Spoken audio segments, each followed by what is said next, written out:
Growing up, I always believed Grandma's house smelled like magic, a mixture of warm cardamom tea, jasmine oil, and old memories.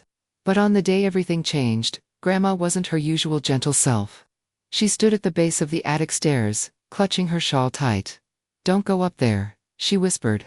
But curiosity, it always wins, doesn't it? When I pushed open the attic door, a wave of history rushed out: yellowed letters, rusted lockets, broken spectacles, and a wooden chest, with Grandpa's initials carved deep into the lid. Inside that chest was where the story truly began. There were over 200 letters tied with a fading blue ribbon, all addressed to my dearest Lila. Grandma's name. But the shocking part, every letter was signed years before they ever got married.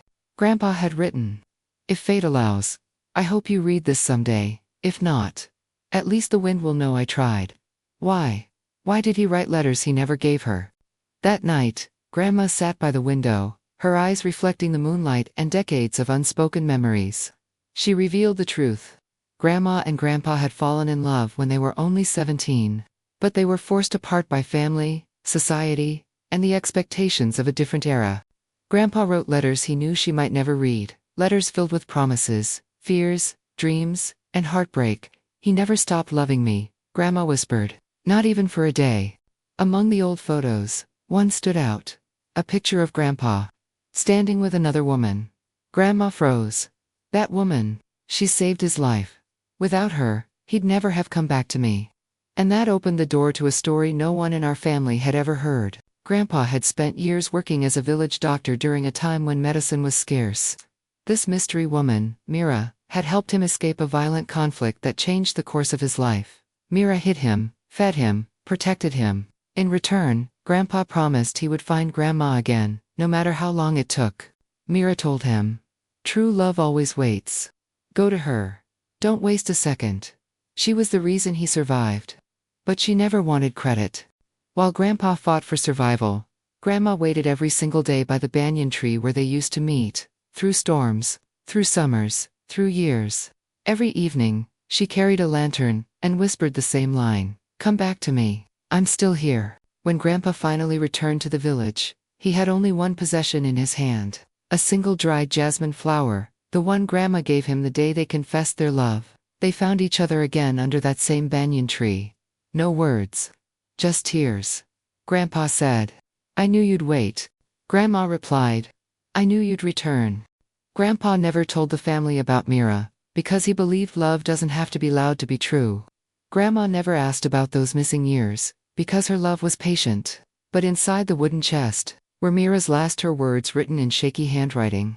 "Thank you for teaching me what kindness looks like. Find your Lila. Live the life you were meant to." She wasn't hiding pain. She was protecting a legacy of love. "We feared you would think our story was sad," Grandma told me. "But it isn't. It's a reminder that love survives. Even in silence." Grandma held my hand. "You children think love is texts and emojis. Love is waiting. Love is sacrifice. Love is choosing the same person every day." Then she added something I will never forget. "One day, tell our story. Let people know love like this still exists." Today, I keep Grandpa's unsent letters in my drawer. Whenever I'm afraid to speak my feelings, I read the one he wrote on the night he almost gave up. Real love is worth fighting for, even when the world tells you to stop. And now, I finally understand why Grandma blocked the attic door. Some stories aren't meant to be hidden. They're meant to be shared. A week after I discovered the attic chest, the house grew strangely quiet. Grandma, usually awake before the sun, didn't step out to prepare her tea, didn't open the windows, didn't call my name. She lay in bed, pale, her breathing soft and slow. I panicked. "Grandma, say something." She smiled weakly. "I'm just tired, child." Memories take a lot out of an old heart. The doctor said it was exhaustion. But I knew the truth. The past she carried alone for decades was finally becoming too heavy. That night, while she rested, Grandpa's old pocket watch slipped from her shawl. The very watch he carried through the most dangerous years of his life. There was a tiny note inside it, a note written in Grandma's own handwriting. "If anything ever happens to me, take him back to the banyan tree." But Grandpa was gone. Why would she write this now? Grandma's condition worsened the next day. She whispered things in her sleep, names, places, dates, and one sentence she kept repeating: "He's waiting. I can't keep him waiting anymore. At first I thought she meant Grandpa. But Grandpa had passed away 5 years earlier. So who was she talking about? I leaned closer. She murmured again.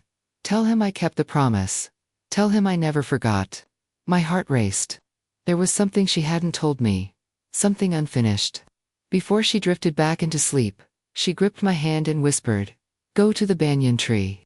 You will understand." When I reached the ancient banyan tree, the same one where Grandma waited for Grandpa for years, I saw the roots spreading like veins of time.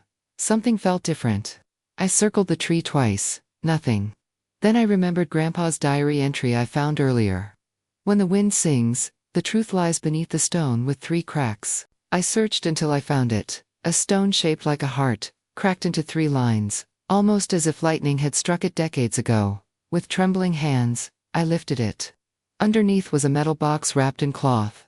Inside the box, a faded envelope addressed to my Lila, for the day I cannot return.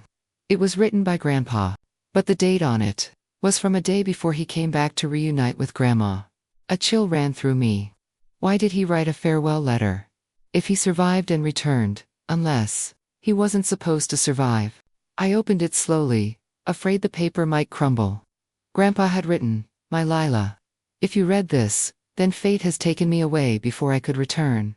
I promised you I'd come back. But the world is cruel, and I fear I may not win this final battle." He described the dangerous journey he had to take, the one Meera helped him escape from. Then came the part that shook me. If I do not return, Meera will deliver this letter. Do not blame her. She saved me when no one else did. But Meera never delivered it. And Grandpa did return. So why? Why hide this letter under the banyan tree? The last lines were even more haunting. If I do survive, I will bury this letter under our tree. It will remain there, untouched. Until the day you are ready to know the truth. That none of us survive alone. Not even me. I stared at the letter for a long time, the wind blowing gently, as if Grandpa was still speaking through the rustling leaves. He returned to Grandma, but he wanted her to know, one day, that Meera was the reason he lived. He wanted to share the truth.